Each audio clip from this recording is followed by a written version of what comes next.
tullu dubbii gabaabaa reeffa micayyoo kan porosos godhee wanta hunda xumuree galche isa erga akka hin shakkamne akka namni san shakkine erga qulqulluu ta'e jechuu silaa amma akka nama qulqulluu ta'e taasisaa jira akka yaada isaa irraa hubadhetti erga qulqulluu taate maaliif reeffa micayyoo san koottaa qorachiifadhaadhaa jettee Nuuraddiin sitti ma jedheetiin yaada sagaleen Nuuraddiidhaa qabe san obbiraa hin qaba reeffa micayyoo nu jalaan sochoosinaadhaa namni reeffa micayyoo kana porosas gochaa jiru sun bakkuma jirutti haa dhaabbatu hanga maadaamii teenya hiyyamsiifannee dhandhee reeffa micayyoo qorachiifannutti reeffa micayyoo asii nu jalaan baasinaadha micayyoon ofiinis of ajjeestu bilbilli ishii fuudhamee waajjira poolisii galee bilbila san keessaa eenyu wajjin walitti haarii qabdi dhuguma akkuma jedhame dhirsi ishii biyya keessaa jalaa du'ee jennaan of ajjeeste moo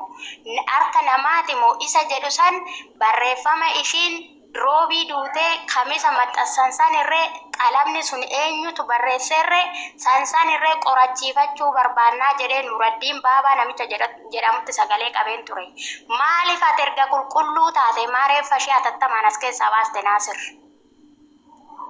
Reeffa kan baasuu danda'e anaa miti Nuuraddiin illee baaba Nuuraddiin faallee hordofaa turan namni reeffa isaa yoo ka hordofaa ture isaa seegale hanqa dhugaa baran ammoo callisuu filatanii isaan amma galchuu dandeettaa Nuuraddiinis kanaafuu dhugaan jirtu amma reeffa kan baase anaa miti jette viidiyoon kee lafa jira gaafa ijoolleen tuulamaa simbira jiran na dhaggeeffadhu gaafa ijoolleen tuulamaa simbira dhufan viidiyoo baatee jedhati mataa keetiin uffata aadaa Oromoo uffatteeto viidiyoo baatee odoosinii ani asin irratti si wajjin takaraakkaruu hin barbaanne sanaaf jecha kophaa koo taaksii deddeebi'aa waajjira deemee ol bu'ee gadi bu'ee reeffa micayyoo porosos godhee akka reeffi ishii galuu xumureen jira asirratti si wajjin hoonan takaraakkare reeffi ishii asii galuu hin danda'u uummanni kun akka tasgabbooftaniif jedheeni taate fiigee baala dhaqii akkana jedhe akkas jedhi jedhamtee dhufte aadattuu durayyuu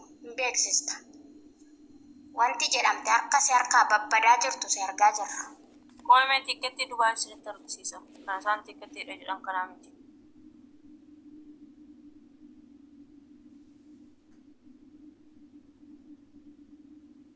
Okay, tap gora copy link share gora. Namni garuu ani anna dinke maali akka ta'e beektu. Imbaasiin harka keessa galateetoo du'a namaati irratti shira hojjechuu isaati irratti santu na dinke jechaadha. Haala kanaa shamarran meeqatu du'e jechaadha. Obboleewwan keenya lakkoofsa siifan ergaa jechuudha. Namichi imbaasii keessaa gargaare suni eessuma Naasir kanaati. Siifan erga lakkoofsa qabatamaan nama takka ragaa funaannate. Ergi kama amaa turte gammaa. Namichi biyya keessaa waraqanni reeffarratti barraa'ee guddataatti kennellee wantoo kan jedhamu maqaan isaatiyyuu eenyu yaa Rabbi Umar kan jedhamu eessuma isaati. Imbaasii wantoo buufata xiyyaaraa biyya keessa Itoophiyaa. Nasir moo? Tikkeetti dhuguma akkanatti barreeffama kan oola achi na dabarsi yeroo tokko. Jalatti gadi bu'eeto namni hin borjaajjofneef haararree akka haaratti fidee maxxansee jira. Gaaffii kana duraan gaafadhee dadhabee asuma deebii gaafadha. Gaaffii jalqaba gaafadhee gaafadha. Naasir naaf deebisi utaaltee ba'uun siif furmaata hin ta'u. Yoo atis Oromoodhaan talli tunis Oromoodha. Si gala. Wanti kun haati ilmoo irratti ilmoon haadha irratti hin raawwatti dhibbatti raawwachaa jirti yeroo ammaa kana. Sitti baatuun hin baane obboleessa koo. Gaafii si gaafannu miira keessaa ba'iito yoo akka ilma namaatti akka Oromootti akka seeraa fi heera Oromootti wanti kun haa furamu yoo barbaadde reeffuma san erga ati harka keessaa hin qabaanne ila ragaa qabatamaa ragaa quubsaa sirratti ta'u wanta baay'eetu jira of qulqulleessuu hin yaadin ijji gamnaa dura boochii jette akka wanti yoggaa mammaaktu erga ati qulqulluu taate reeffumti sun akka biyya kana keessatti qoratamu koottaa itti darbaa qorachiifadhaadhaa jetteeto warruma waraqaan bakka bu'iinsaa ergameef sanatti irree dabarsitee jirta ofii keetiif ragaa ofirra baate reeffa ani kophaa kiyya akka galu kanan godhee asirraa si wajji wal takaraakkaruu hin barbaadu yoo si wajji wal takaraakkara ta'ee ashandaa godhuu hin barbaadu jette uffata aadaa Oromoo uffattee gaafa as baate san. Gaaf duraa viidiyoo nubba ijennaan didde gaafa ijoolleen keenya tuulamaa simbira dhufan sanirree gaafa duraa dhugaa micayyoo barbaaduu deemanii dhiibbaan dhibbatti eeyyen mana yaalaa deemanii waajjira poolisii deemanii dhiibbaan dhibbatti eeyyen gaafa lammataa san garuu jaarsummaarra ooltan waan sinaasaa ooltan hunda ishii gurraa hin qaba takkittuma ishiitirree osoo irraa hin dabsin silaa dhugaan baate funyaan qabdan afaaniin afaan qabdan funyaan isin harkaa baate dhugaa dubbadhu. Gaaffii qofa gaaffii ijoo qabaa yoo jette gaaffii gaafatu. Bakkuma reeffaa sanitti nuuf deebisu tullu reeffuma san maaliif hatattamaan as keessaa baasuun si barbaachise egaa qulqulluu taatee abdiin ajjeese silaatiin ajjeesne maalumaaf gaafii namni tokkichi na gaafadha gaafii nama baay'ee na gaafatina namni tokkichi na gaafadha gaafii si gaafatte itti deebisi akkuma ishee fakkaate wanti keessan akkuma ishee fakkaate dubbatatta malee wanti qabatamaan jiru waan biraa kan dubbatta waan biraa nutti fakkaate kana sirreessi dubbadhu kanaafuu reeffi wanti achokkaa hin galee jiru reeffi wanti achokkaa hin galee jiru guyyaa 11 guyyaa 12 tallaaja keessa turee qoratame galee reeffi inni galee achokkaa wanti galee Ragaa qoratame kana hubachuu yoo barbaaddan miidiyaa yeroo duuntaane karaa keessaatiin kootta isin hubachiisa. Yeroo gaafii keessatti akka qoratan maal akka geenye keessaa isin itti maati nama godhadhaati keessaa na dubbisa. Amma miidiyaa guyyaa digdama karaa keessaatiin kottaa jettan gaafa itti qabbartanis karaa keessaatiin kottaa jettan achi mucaa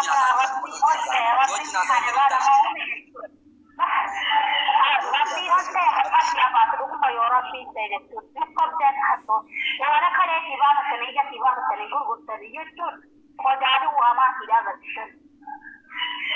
Wallahi keessaa nagaafadha. Nama tokko lamaa miti garuu ani mootummaan eenyu imbaasiin Itoophiyaa shira kana dalaguu maaliif barbaachise? Mee maalumaaf barbaachise? Amma warra eenyu duratti siifantu dubbate moo eenyu dubbate warra dhugaa barbaadu ijoollee tuulamaa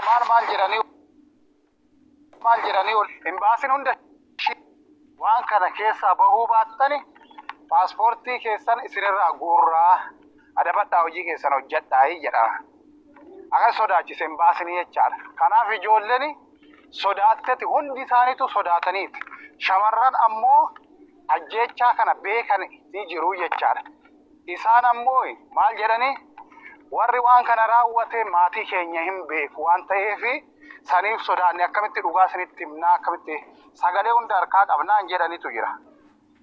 Inna kana waan ta'eef namni sodaateeti malee dhugaa hin beeku jechaadha. Intalli harka namaatitti miidhamte malee of fannistee maali kuni soba jechaadha. Okay, mee tulluu milkii taafufu taaftaa bu'uuraa koppii linkii godhaa. Siifan ati modereetarii qabda mana kana. Siifan gadi buute ittiin qabdu gadi. Okay, Nasir. Wanti asirratti haasa'amu wanta uummanni dhaga'uu qabudha. So dubbii kana sirriitti beektaa. Wanti isaa amma haalli asirra kaan amma haga ammaa dhagahaa turre ragaa haga ammaa ilaalaa turre. Guutuu isaa isinis yeroo gadi baatan ifatti hin dubbatanii atis abdiinis yeroo haasoftan dhaggeeffadheera. Dubbiin isaa salphaadha. Dhugaan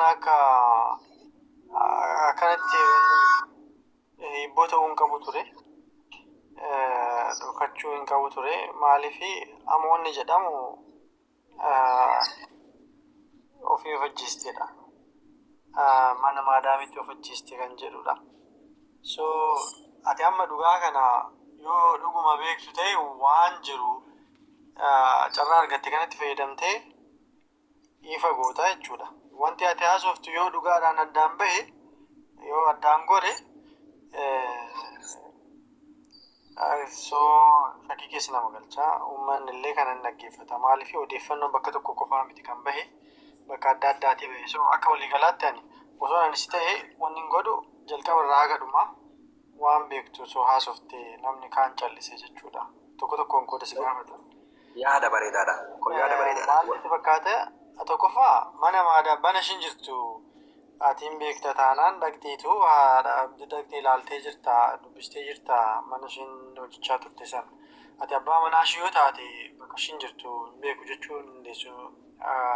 So kanan dhageenyanii siifan kana fidnee jirra jettee garuu uummanni akka kiyyaa namni dhagahin kuni ati mana san hin beektaa dhaqxee ilaaltee jirta kan jedhu irraa jalqabee daangaadhaa haga daangaa haasa'ii namni riikardii godhachuu barbaadillee riikardii haa godhatu yaa'u laayivii haasa'aa jirta. So warri immoo odeeffannoo qabdan waan inni haasa'u hagam haga dhugaa irraa fagaatte immoo walitti madaaltanii duubarra gaafii gaafachuu hin dandeessan jechuudha. So akkasitti osoo deemame natti fakkaataan jalqabarraa waan ishiin keessa turte jechuudha. Maaliif talli kuni ofiin of ajjeeste eega jedhame maaltu garas ishee fide akkamitti jiraachaa turte atiif ishiin akkam walitti dhufeenya akkamii qabdanii rakkoo akkamii keessa turte yookiin gammachuu akkamii keessa turte biyya deemuuf kan so odeeffannoo baay'eetu jira. So hagaarraa wanti dhageenye baay'eedha. Wanti ati beektu jalqabarraa haga dhumaa wanta shakkitus dabalatee odeeffannoo qabdus asirratti dubbadhamu. Tole shaggaadha. Kanaaf odeeffannoon jiru mucayyoon hin gara jettee yeroo duraa naan dubbachaa turte. Gaaf guyyaa tokkorraa jechuudha. Na wajjin haasaa turte.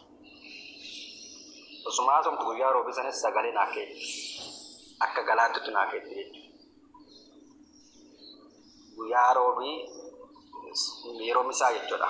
Na wajjin haasofte haasaadhuma. Nan galaaraa maallaqa kanas namarraa qabaa namni kun ammoo mattaaqa godhatee Itoophiyaatti mattaaqa qaba naaf ergan inaan jettee na dubbatte. Mana eessaa bilbilte? Yeroo isaan eessaa si bilbilte? Mana maadaamiitii si bilbilte moo bakka gaafa galtu sanii kan si bilbilte? Guyyaan ishiin yeroo duraas nama wajjin haasofna guyyaa roobii san guyyaa 8 guyyaa roobii san bilbila wajjin haasofne.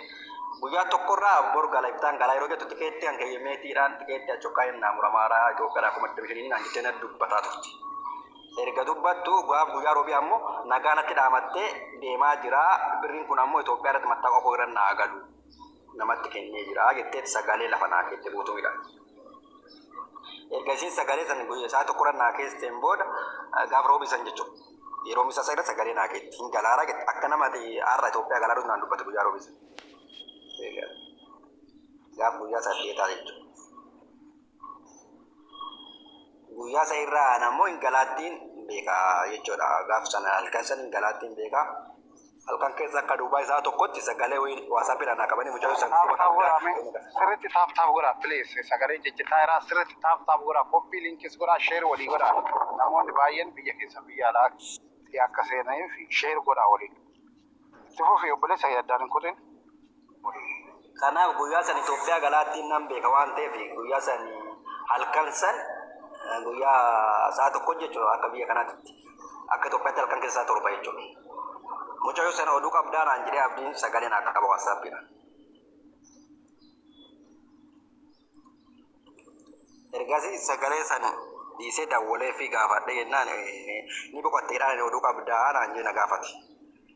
Yennaan oduu akkam dhabaa guyyaadhaan galaayidhaa dubbattee turtee na jedhee itti haasa'an jechuudha. Ergasiin boqotte jedhaadhanii jedhee natti mee silkii walirraa cuubne. Hangam takka dubbiin kun dhugaadha jedheeti akka miseejiin araba gaafadhe guyyaa kamisaa jechuudha. Itoophiyaa deemtetti mucayyoon tun jedhe dubbiin kun soba yoo ta'e abdiillee yakkisiisaa jedheetu araba gaafana arabni miseejii Itoophiyaa isii deemte hin jiruu naan jedhe. Gaaf guyyaa kamisaa jechuudha. Itti bilbila ammoo waayifiin isin hojjeta intarneetii isin hojjeta hin bilbilaa hin hojjetu hin kaasama silkii jechuudha. Anshan shakkeen gaaf guyyaa jimaata ansaati lama walirraa fagaata isin bakka hojii jirti anis bakka hojii jira. Gaaf jimaata gaaf guyyaa 10 waajjira poolisii dhiyoo koo jiru mataa koo ishii mul'isee koppii foto suuraan qabaa san agarsiisee achi iyyaafannaa eegale jechuudha. Bifa iyyaafannaatiin deemee gaaf qidaamee gaaf guyyaa 11 ammoo waajjira isii itti argamtu waajjira reeffa isii dhaqee fuudhisan gaafii godhe deemee jechuudha. Yeroo gaafii godhu ati maaliif taataaf naan jedhee waajjira poolisii na gaafate. An nama waraqaa walirraa qabnu ani fisiin jechuudha. Akka siistima biyya kanaatti kun tunduun jira. Saniif an nama waraqaa irraa qabu mucayyoon jaarti kooti jedhee haala karaan na keessummeessan eessa akka fuutan jedhee gaafii isaan godhe waajjira poolisii. Iddoo akkanatti fuudhe jettee na himti waajjira poolisii jechuudha. Haaluma saniin hordofuu eegale. Osoo hordofu har'a agaadhaa hordofuma san jira. Hordofu jira jechuudha. Dhimmi sun eessa akka bahe hordofu jira. Seegale. Asirratti si wanni beekuu qabdanii Naasirii waraqaan qabaa jedhe isallee gaafadha. Waraqaan inni qabu akka ishii wajjiniin gaa'ela qaban laayisensii wajjin qabnaa jedhan isallee meesiifu gaafadhu. Hagam dhugaadhaa laayisensii wajjin qabanii sababa kanaaf hordofamoo sababa biraa maaliif hordofu? Okay. Erga laayisensii qabaatee ergaadha manaas haa ta'e maal gootiree abdii biraa waggaa kana guutu? Maaliif iyyuu paaspoortiin abdii bira taa'e? Kanaayyuu kan inni laayisensii qabaa jedhanii gaafa immoo mucayyoon tunduute jedhanirraa hanga roobii duute mucayyoon roobirraa kaasee hanga hojjaa duraatitti viizaan ishii onlaayiniidha. Maal sirreechuu fi silaa namni tokko erga du'e biyya guddatte keessatti gaafa namni sun du'e riippoortii godhama. Wannoon ishii immoo viizaan ishii immoo viizaa mana madaamitii miti viizaa kaampaaniiti jechuudha. Viizaan kun hanga bultii jaatitti onlaayinii. Isa sinaasoftu miti. Nam takka guyyaa lama shaayii bunnaa waliin jennaan iyyuu footoo kaa'u yeroo ammaa. Footoo dhuma Naasirii fi wajjin waliin qaban hin jiru. Kanaafuu laayisensii suni guyyaa kamirraa laayisensii godhatan guyyicha laayisensii isaan godhatan sanillee nu gaafadha. Yoom laayisensii sun godhame? Erga ishiin duutee laayisensii sun mirkanaa'e moo osoma ishiin lubbuun jirtu laayisensii sun mirkanaa'e moo isallee gaafadha. Laayisensii sana asirratti nu agarsiisuu hin dandeessaa yoom akka baafattan? Kabajaa wajjin. Leesensiyaan waajjira poolisii dhimma ishee hordofuu itti haasa'ee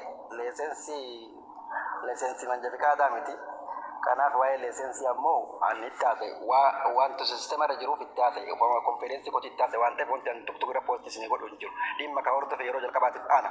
Wanti hordofeef dura waan beekuuf dura waan dhiiga kotaateef foon kotaateef hordofe. Egaa hordofe miidiyaa irratti odeessuu hin barbaadne. Karaa keessattiin hordofee bakka ga'e qaba. Bakka ga'e kana hubachuu barbaadan qaama barbaachisu wajjin hubachuuf ammallee dirqama koo ni ba'a. Ni deemeen gaafa waan barbaadan karaa keessatti nama naa godha.